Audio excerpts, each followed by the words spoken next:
एक 22 साल की युवती जिसने पहली बार अपने साथी के साथ संबंध बनाए और अत्यधिक रक्तस्राव यानी कि एक्सेस ब्लीडिंग के कारण उसकी जान चली गई। पहली बार सुनने में यह किसी फिल्म की कहानी जैसी लग रही है, लेकिन यह कोई कल्पना नहीं है, बल्कि तेलंगाना के महबूब नगर की एक बेहद दुखद और सच्ची घटना है।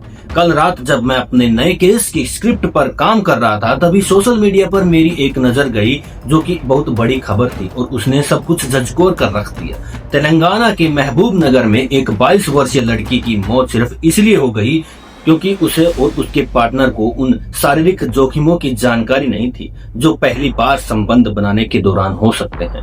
जब मैंने इस मामले की गहराई से पड़ताल की तो इसके तथ्य हैरान करने वाले थे। आखिर उस दिन क्या हुआ था, कैसे एक मुलाकात मौत के मातम में बदल गई, उस युवक ने पुलिस को क्या बयान दिए और इस पूरी घटना का सच कैसे सामने आया। आइए आज के इस वीडियो में हम इस दर्दनाक केस की पूरी हकीकत जानते हैं। नमस्कार दोस्तों, मेरा नाम है सतीश दहिया और आप देख रहे हैं एक सच्ची घटना। यह पूरा मामला 17 दिसंबर 2025 का है। तेलंगाना के महबूब नगर जिले के मूसापेट मंडल के एक गांव में पंचायत चुनाव की जीत का जश्न मनाया जा रहा था। गांव में काफी चहल पहल थी और भारी भीड़ जुटी हुई थी। इसी भीड़ का हिस्सा वह 22 साल की लड़की थी जो उसी गाँव की रहने वाली थी। जश्न के शोर शराबे और भीड़ का फायदा उठाकर वह चुपके से अपने प्रेमी से मिलने के लिए पास ही स्थित रायदू वेदिक नामक एक सुनसान जगह पर चली गई। यह लड़की पिछले कुछ समय से इलाके के ही विवेक नाम के एक युवक के संपर्क में थी। दोनों फोन और व्हाट्सएप के जरिए घंटों बातों किया करते थे और उस दिन उन्हें आमने सामने मिलने का मौका मिल गया था। रिपोर्ट्स के मुताबिक लड़की की उम्र 22 साल और विवेक की उम्र करीब 20 साल थी। 17 दिसंबर को जब गांव जीत की खुशी में डूबा था, तब यह लड़की विवेक से मिलने पहुंची। उसे लगा था कि ये एक सामान्य मुलाकात होगी जहां वे साथ बैठकर बातें करेंगे, लेकिन उसे अंदाजा नहीं था कि स्थितियां क्या मोड़ लेने वाली है। रायदू वेदिक के पास सन्नाटा था। वहां वे दोनों एक पेड़ के नीचे खड़े होकर बातें कर रहे थे। कुछ देर बाद विवेक ने शारीरिक संबंध बनाने की इच्छा जताई। शुरुआत में लड़की ने इसके लिए मना कर दिया, लेकिन विवेक ने प्यार की दुहाई देकर उसे अपनी बातों में फंसा लिया। पास ही में एक टॉयलेट बना हुआ था, जिसके बाद वो दोनों वहां पर चले गए। वहां जाते स्थितियां पूरी तरह से बदल गई। जिस प्रेम का वास्ता देकर विवेक उसे वहां लाया था, वह कहीं ओझल हो गया और वह हिंसक व्यवहार करने लगा। लड़की के विरोध के बावजूद वह नहीं रुका। इस दौरान लड़की ने वहां से निकलने की कोशिश भी की, लेकिन विवेक के जुनून के आगे वह बेबस हो गई। कुछ देर बाद विवेक ने गौर किया कि लड़की के निजी अंगों से बहुत ज्यादा खून बह रहा है। शुरुआत में उसे लगा कि यह सामान्य है और जल्द ही रुक जाएगा, लेकिन ब्लीडिंग कम होने की बजाय बढ़ती ही गई।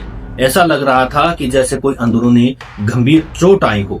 अत्यधिक खून बह जाने के कारण लड़की धीरे धीरे अचेत होकर बेहोश हो गई। लड़की की हालत बिगड़ते देख विवेक बुरी तरह से घबरा गया।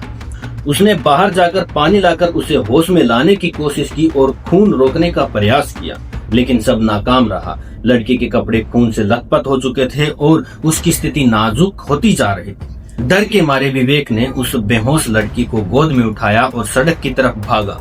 क्योंकि वे दोनों स्थानीय थे तो वहां मौजूद लोग उन्हें पहचानते थे। लोगों को समझ नहीं आ रहा था कि आखिर हुआ क्या है, फिर भी मदद के लिए वे आगे आए। लोग उससे पास के ही एक आंगनवाड़ी केंद्र में ले गए, जहां मौजूद कर्मियों ने स्थिति देखते ही यह कह दिया कि हालत बहुत गंभीर है और इसे तुरंत सरकारी अस्पताल ले जाना होगा। इसी बीच लड़की के माता पिता को सूचना दी गई कि उनकी बेटी सड़क पर घायल और खून में लथपथ हालत में मिली है।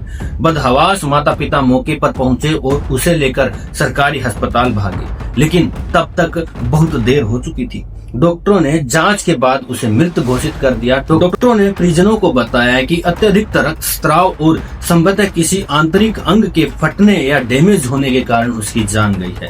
लड़की के पिता को शक हुआ कि उनकी बेटी के साथ गलत काम हुआ है। इस दौरान मौका पाकर विवेक वहां से भाग निकला। पिता ने तुरंत थाने जाकर पुलिस को पूरी आपबीती सुनाई और FIR दर्ज कराई, जिसके बाद शव का पोस्टमार्टम किया गया। घटना की खबर फैलते ही स्थानीय नेता और गांव वाले बड़ी संख्या में इकट्ठा हो गए। लोगों में इस बात को लेकर भारी गुस्सा था कि गांव की बेटी के साथ ऐसी दरिंदगी हुई है। पुलिस ने मामले की गंभीरता को देखते हुए तुरंत जांच शुरू की। गवाहों और आसपास के लोगों से पूछताछ में विवेक का नाम सामने आया, जिसे आखिरी बार लड़की को गोद में उठाकर लाते हुए देखा गया था। पुलिस ने दबिश देकर विवेक को गिरफ्तार किया। पूछताछ में विवेक ने दावा किया कि वे दोनों एक दूसरे से प्यार करते थे और जो कुछ भी हुआ है वह आपसी सहमति से हुआ था। उसने कहा कि उसे इस बात का अंदाजा नहीं था कि संबंध बनाने से किसी की जान भी जा सकती है। दूसरी तरफ लड़की के माता पिता का कहना है कि उनकी बेटी का विवेक से कोई लेना देना नहीं था और उसके साथ जबरदस्ती की गई है। फिलहाल पुलिस ने विवेक के खिलाफ संबंधित धाराओं और SC/ST एक्ट के तहत मामला दर्ज कर उसे जेल भेज दिया है।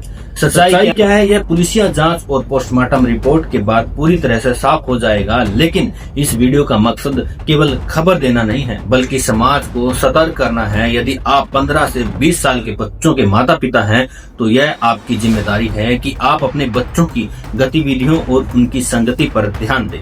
वही युवाओं को भी यह समझाना होगा कि बिना जानकारी और जल्दबाजी में उठाए गए कदम जानलेवा साबित हो सकते हैं। अपनी सुरक्षा और गरिमा के प्रति जागरूक रहना बेहद जरूरी है। इस पूरे मामले पर आपकी क्या राय है, आप अपने कमेंट बॉक्स में जरूर बताएं। इस केस से जुड़ी तस्वीरें या अन्य विवरण देखने के लिए आप हमारे टेलीग्राम ग्रुप से जुड़ सकते हैं।